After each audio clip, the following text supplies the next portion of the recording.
లంకల్ని ముంచిన మట్టి తవ్వకాలు యథేచ్ఛగా మట్టి తవ్వకాలు చేపట్టి సొమ్ము చేసుకున్న కూటమి నేతలు కృష్ణానది కట్టుకి గండిపడి గ్రామాలను ముంచెత్తిన వరద బట్టిప్రోలు మండలం పెదపులివరు వద్ద కట్టపైకి నీరు ముంపులో బాపట్ల జిల్లాలోని 27 లంక గ్రామాలు వేలాది ఎకరాల వాణిజ్య పంటలు మునక జనజీవనం అతలాకులవుతనం ఏ క్షణమైన కరకట్ట గండిపడే ప్రమాదం ఇదే జరిగితే జలదిగ్బంధంలో చిక్కునున్న రేపల్ల ఇది రాసుకొచ్చినటువంటి వార్త సాక్షి రాసుకొచ్చినటువంటి ఇది ఒకటి వరద ఉంది అని రాయడంలో తప్పు లేదు లేదా మిగతాది రాయడంలో తప్పు లేదు కానీ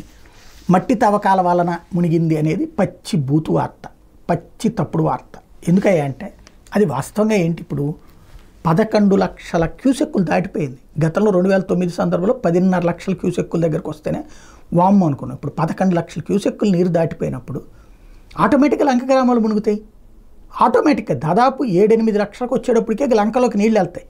9 దగ్గరకు వచ్చిందంటే లంకల్లో ఇళ్ళ దగ్గరికి వెళ్ళిపోతాయి ఇళ్లలోకి వెళ్ళిపోతాయి దాదాపుగా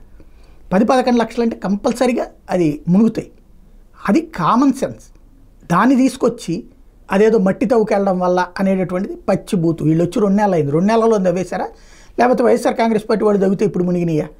మట్టి అక్కడ తవ్వుకోవట్లేదని నేనేం సర్టిఫికెట్ ఇవ్వను బట్ మునగడానికి అది కారణం కాదు